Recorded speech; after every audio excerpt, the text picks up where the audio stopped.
ఇండియాలో డాక్టర్స్ తప్ప మిగతా వాళ్ళందరూ డాక్టర్సే అండి. హలో, నేను doctor Amri, neurologist, Krishna neuro hospital, గోదావరికని. రీసెంట్గా ఒక పేషెంట్ వచ్చారండి. వాళ్ళు పక్షవాతంతో వచ్చారు. మీరు ఇంతకుముందు వాళ్ళకు పక్షవాతం వచ్చింది, టాబ్లెట్స్ మరి ఎందుకు వాడట్లేదండి, ఇంతకుముందు బ్లడ్ థిన్నర్స్ అని అంటే, ఇంటి పక్కన వాళ్ళు చెప్పారు, రిలేటివ్స్ చెప్పారు, పారాలసిస్ తగ్గిపోయింది కదా ఇంకా ఆపేసేయండి అన్నారని ఆపేశారు.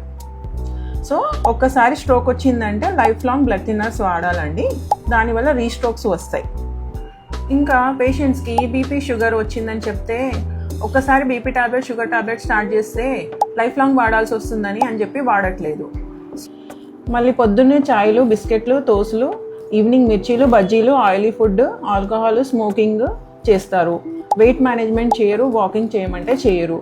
మరి బీపీ షుగర్ ఎలా తగ్గుతుందండి, మేనేజ్మెంట్ ఎలా అవుతుంది? బీపీ షుగర్ టాబ్లెట్స్ వాడడం వల్ల వచ్చే సైడ్ ఎఫెక్ట్స్ కంటే మీరు ఇది మేనేజ్ చేయకపోవడం వల్ల వచ్చే బాడీలో ఎఫెక్ట్ అయ్యే organs like kidney failure, stroke, heart attacks ఇవి రావడానికి ఆపగలుగుతాము. సో మీరు ఖచ్చితంగా బీపీ షుగర్ టాబ్లెట్స్ ఉంటే గనక ఖచ్చితంగా వాడాలి. Thank you.